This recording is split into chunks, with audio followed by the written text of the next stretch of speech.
All right, so you guys have sent over some really interesting stuff about a pretty big change in the pharmaceutical world.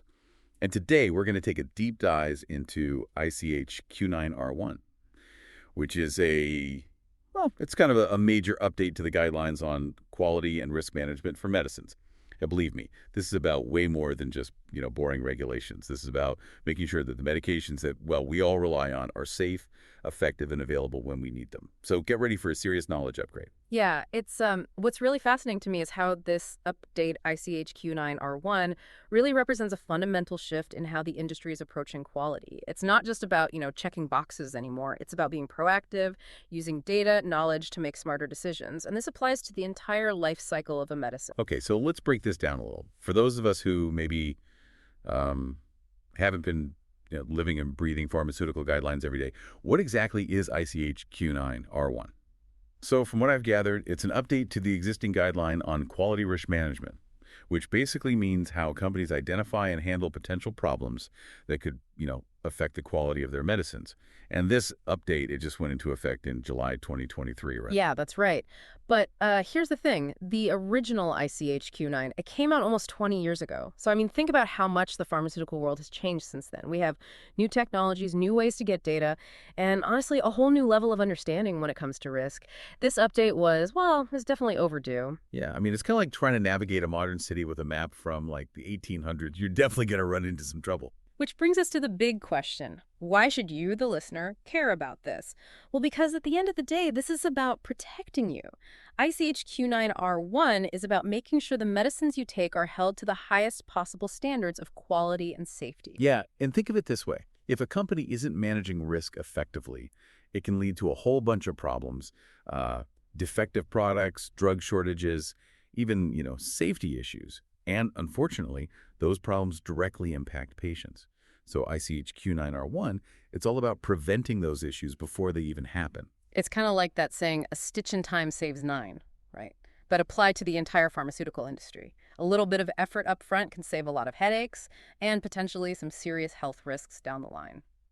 Okay, so one phrase that I kept seeing as I was going through all these materials was integrating knowledge into risk-based decision-making. What does that actually look like, in practice? Well, it's really about moving away from, just gut feelings and assumptions, and instead moving towards a more data-driven approach. So, for example, imagine a company that's developing a new drug, and let's say they have access to real-time data from patients, patients wearing those smartwatches or fitness trackers.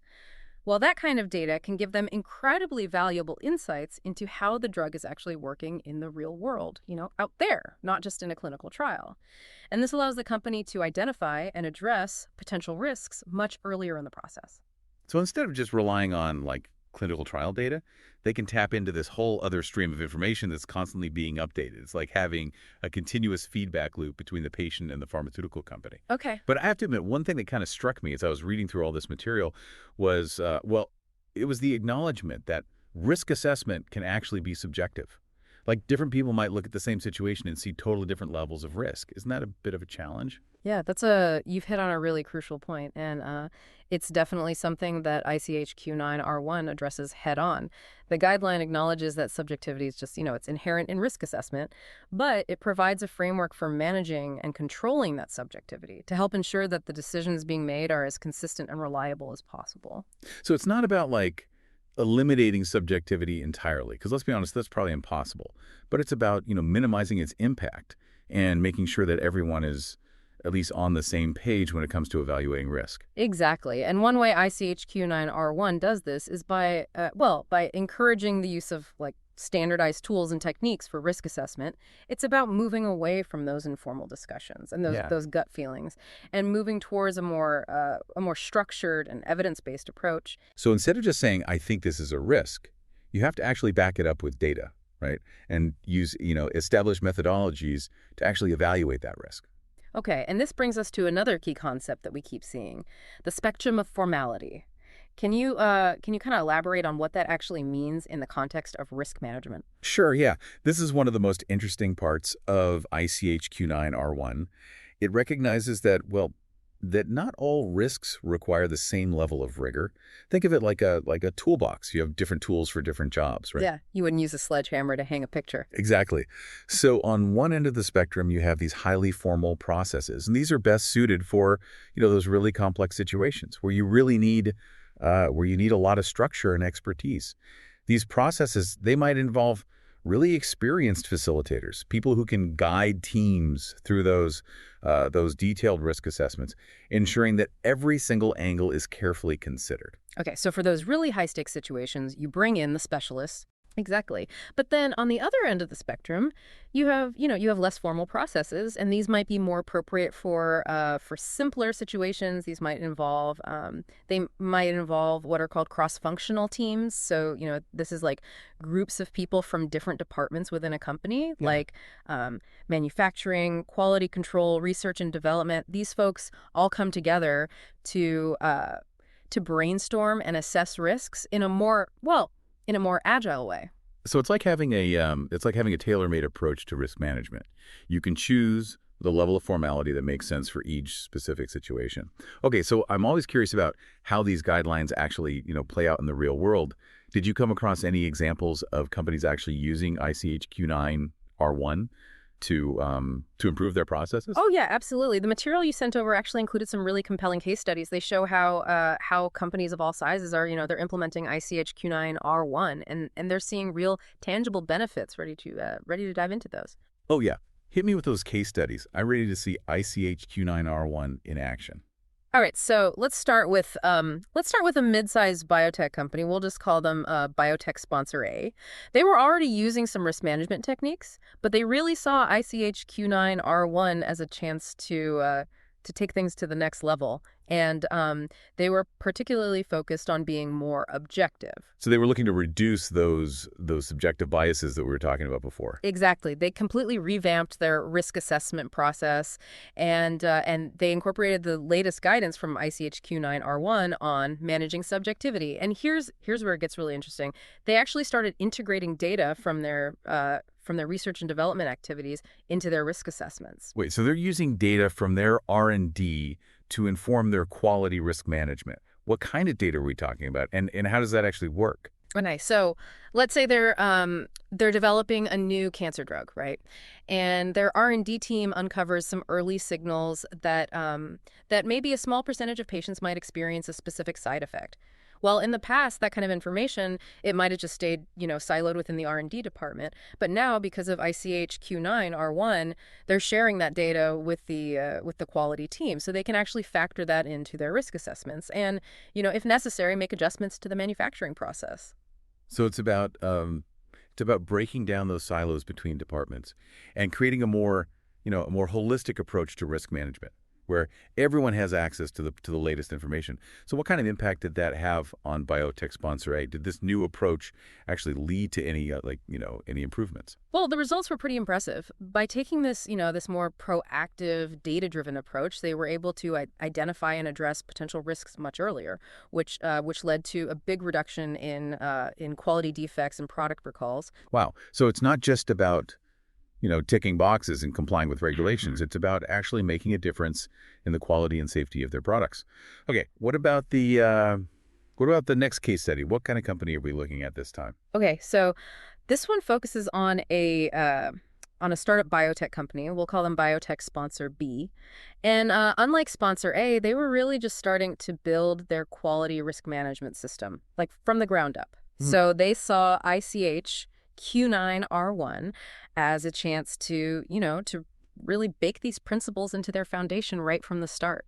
So for them, it was about building a system that was aligned with the latest guidelines from the very beginning. Exactly. And they were especially interested in that spectrum of formality that we were talking about before. Being a startup, they had limited resources, so they couldn't really afford to approach every single risk assessment with the same level of rigor. Yeah, it makes sense they had to be really strategic about how they used their time and resources. Right. So they decided to create what's called a tiered system for risk management, where the level of formality they used really depended on the complexity of the process they were actually assessing.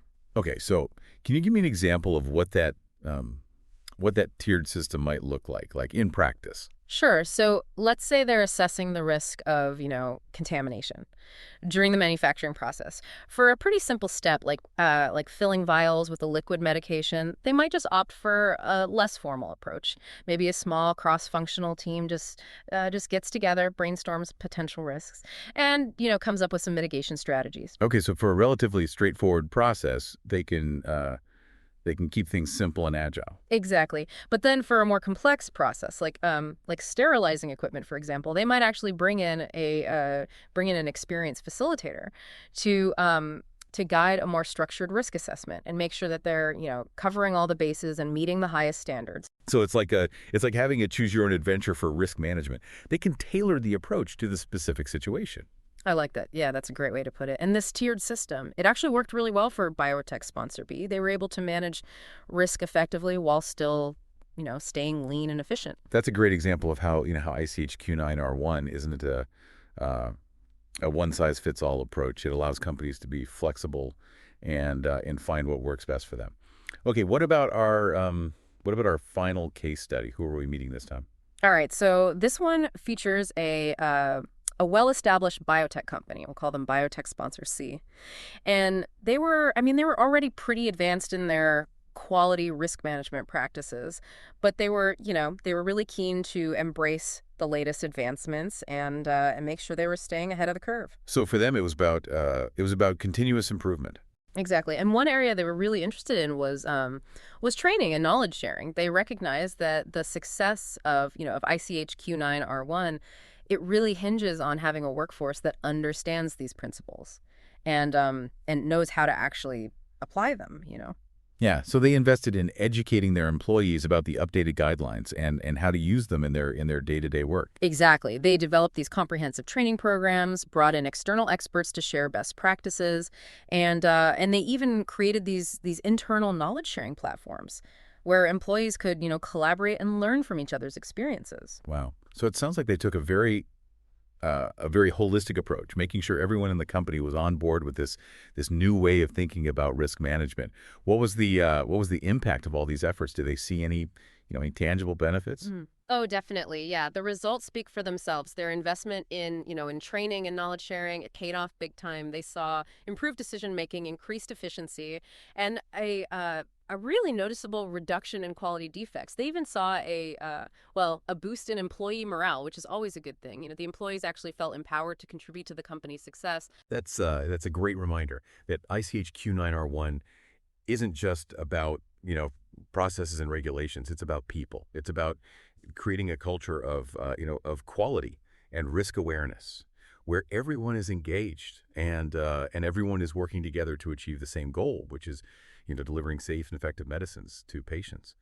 These case studies have been they've been really enlightening. They've shown us how ICH-Q9R1 is being applied in real world settings, and the real tangible benefits that it can actually bring. But before we get too lost in the technical details, we'll kind of bring it back to you, the listener, because even though this might seem like a very specialized topic, it really does have implications for all of us. I mean, we're all patients at some point in our lives, and we all rely on medicines to keep ourselves and our loved ones healthy. That's right. ICH-Q9R1, it's not just about pharmaceutical companies complying with regulations. It's about ensuring that the medicines you take are developed and manufactured with the utmost care, using the latest scientific knowledge and the most rigorous risk management practices. It's about knowing that the industry is, that they're taking a proactive, data-driven approach to minimizing risks. Yeah. And ensuring the highest possible quality. And this whole idea of integrating knowledge into risk-based decision-making, it's actually part of a much larger trend that we're seeing in the pharmaceutical world, a trend towards greater transparency, collaboration, and real focus on using data to actually drive improvements. Absolutely. And that's something we'll actually be exploring in more detail in the next part of our deep dive. We'll go even deeper into the nuances of subjectivity, the spectrum of formality, and how ICH-Q9R1 is really shaping the future of pharmaceutical quality. Just stay tuned for part 2, where we'll continue to unravel the mysteries of ICH-Q9R1. Welcome back to our deep dive into ICH-Q9R1. So we've already, laid the groundwork, explored the why behind this update, and how it's impacting the industry. Now it's time to, really roll up our sleeves and delve into some of the more nuanced aspects. Let's start with that intriguing concept we touched on earlier: subjectivity and risk assessment. Yeah, I'm still kind of hung up on that idea. We talked about how ICH-Q9R1 encourages a more objective, data-driven approach to risk management. But at the same time, it acknowledges that that risk perception can be, well, it can be influenced by personal opinions, by experiences. It feels like a bit of a paradox, right? Yeah. How can you have a truly objective system when, when the very act of assessing risk involves human judgment? It's a great question, and it really highlights a key challenge in risk management. The reality is, well, we can't completely eliminate subjectivity. It's always going to be a factor, especially when we're dealing with, with these really complex systems and often limited data. But what we can do is manage and minimize the impact of subjectivity, and that's where ICH Q9R1 provides some really valuable guidance. Okay, so instead of just pretending that subjectivity doesn't exist, we're acknowledging it, right? We're acknowledging it head on, and then putting safeguards in place. So what kind of safeguards are we talking about? How does ICH-Q9R1 actually, help us navigate this tricky territory? Well, one of the key strategies is using standardized tools and techniques for risk assessment. So instead of relying on just those informal discussions or gut feelings, ICHQ9R1 encourages companies to use those established methodologies, the ones that have been tested and refined over time. So it's like providing a common language for risk assessment. Everyone is, everyone's working from the same playbook. Yeah. Which helps to reduce inconsistencies and make sure that everyone is, at least on the same page. That's a great analogy. Having that shared framework and those common tools, it's really crucial for minimizing the impact of those individual biases. And another important aspect is challenging assumptions. When we're assessing risk, it's really easy to just fall into that trap of relying on past experiences or personal beliefs without really questioning them. But ICH-Q9R1, it really pushes us to go beyond those assumptions, to dig deeper and gather evidence to support our conclusions. It's almost like applying the scientific method to risk management, right? Yeah. Like, don't just assume that something is true. Test it, gather the data, and then see if your assumptions actually hold up. Yeah, absolutely. It's about bringing that same level of rigor and evidence-based thinking to the way we actually approach risk.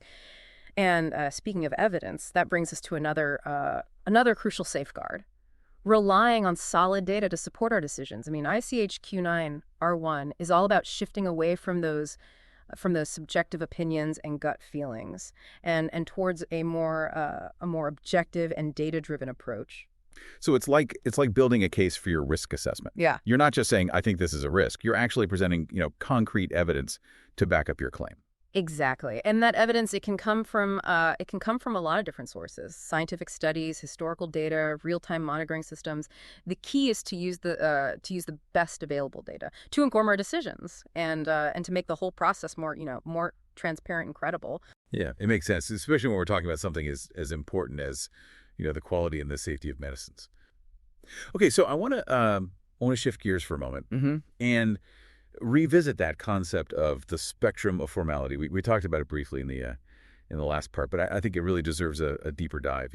So can you kind of walk us through how this spectrum actually works in practice? Like, what does it actually look like for a company to choose the right level of formality for a particular risk assessment? Of course, yeah. It's one of the most interesting and practical aspects of ICH-Q9R1.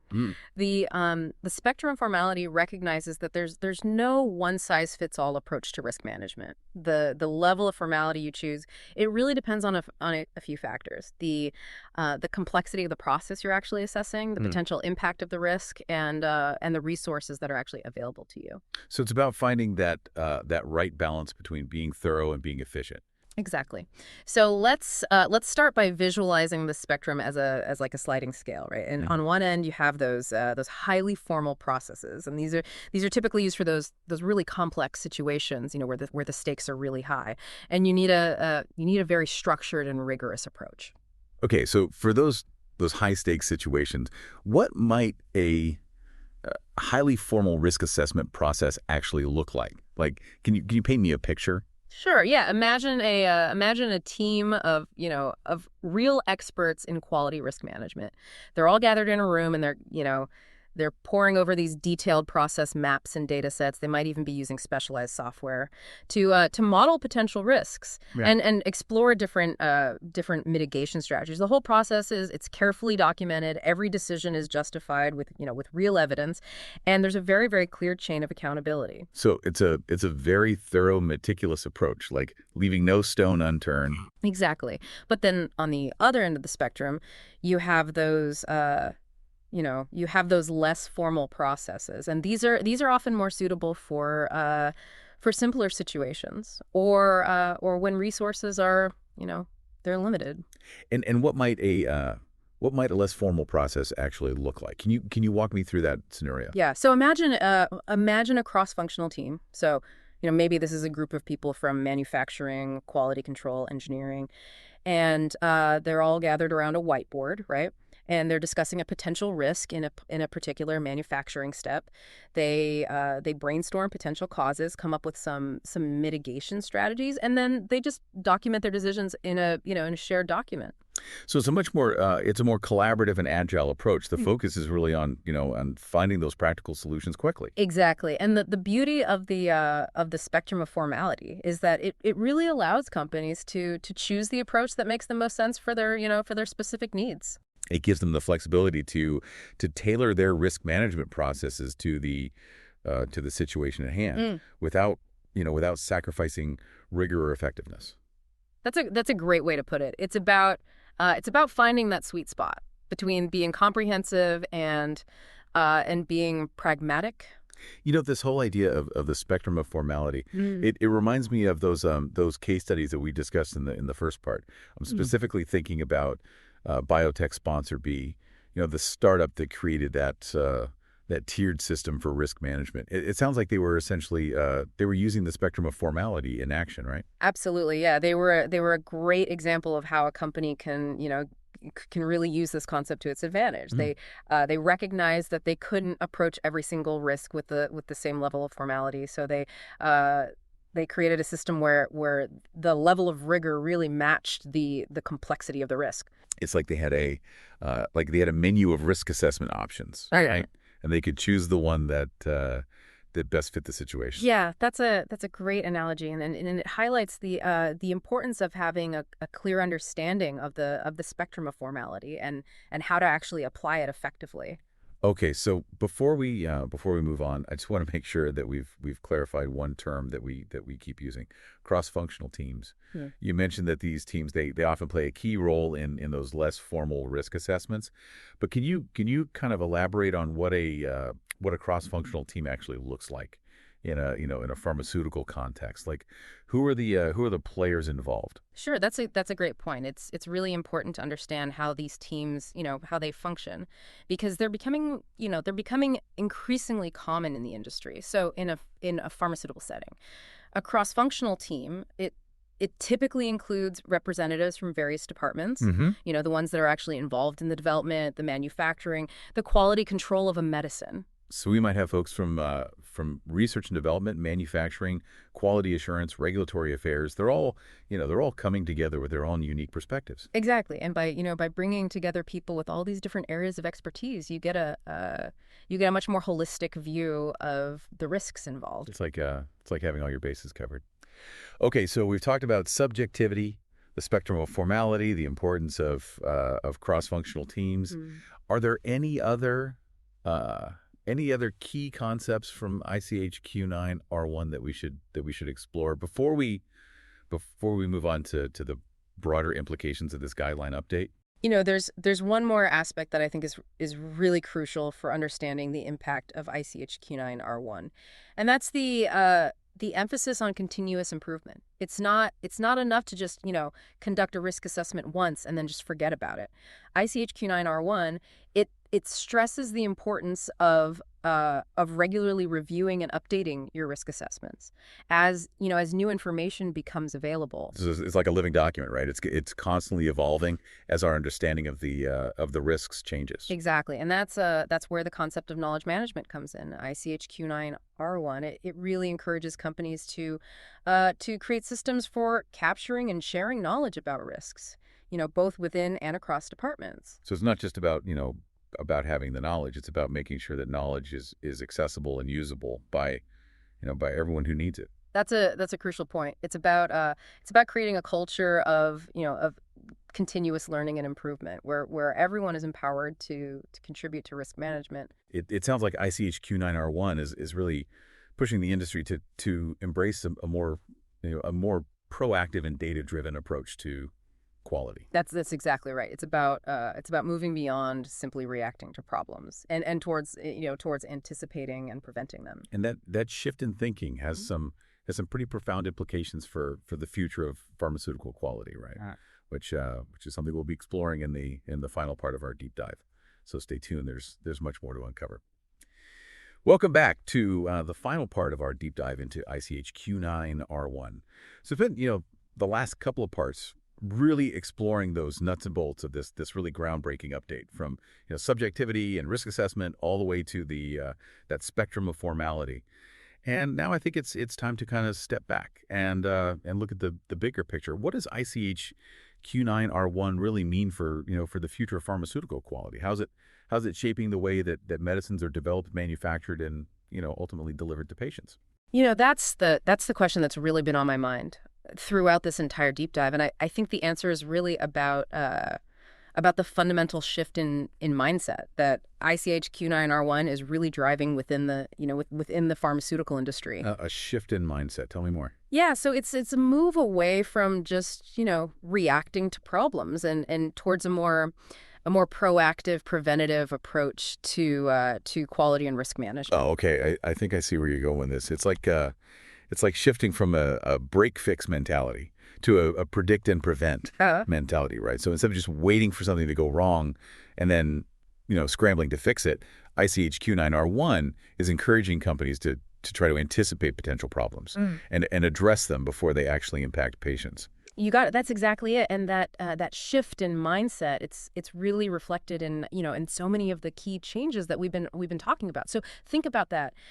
Think about that emphasis on integrating knowledge into risk-based decision making. It's really all about using data and evidence to proactively identify and mitigate risks. It's almost like having a crystal ball for quality. Right? Yeah. Instead of just reacting to the past, we're using all of the knowledge that we have to kind of get ahead of the curve and make smarter decisions. Exactly, and that's where the spectrum of formality really comes into play by giving companies the flexibility to really tailor their approach to the specific situation. ICH-Q9R1 allows them to be more proactive and responsive. So they can choose the level of formality that's most appropriate, right? Yeah. Whether that's bringing in those expert facilitators for a really complex process, or just empowering those cross-functional teams to handle a simpler situation. Yeah, and it's not just about identifying and mitigating those risks up front. ICH-Q9R1 also stresses the importance of continuous monitoring and review. It's not just a one and done kind of exercise. Once you've identified and addressed a risk, you need to keep an eye on it, make sure your mitigation strategies are actually working, and be prepared to adapt if new information comes along. So it's like a constant feedback loop, right? You're always learning, always refining your approach, and always trying to improve. Exactly, and that commitment to continuous improvement, it's really at the heart of what ICH-Q9R1 is all about. It's about creating that that culture where everyone is empowered to identify those risks, raise concerns, and really contribute to finding solutions. It's about building a system that's not only, robust, Yeah. but also, adaptable, one that can evolve and keep pace with those rapid advancements in pharmaceutical science and technology. Yeah. So as we wrap up our deep dive here, I want to leave you, the listener, with one final thought. ICH-Q9R1, it might seem like a very dense, very technical guideline, but its implications, they extend far beyond the walls of those pharmaceutical companies. It really touches all of us. That's right. It's about the medicines that we depend on, the health of, our loved ones, and the trust that we place in the entire healthcare system. It's about ensuring that those medications are developed and manufactured with the utmost care, using, the latest scientific knowledge and the most rigorous risk management practices. It's about a shared commitment to quality, to safety, to continuous improvement, and ultimately, it's about building a healthier future for all of us. So thank you for joining us on this exploration of ICH-Q9R1, and until next time, keep seeking knowledge, keep asking those questions, and keep diving deep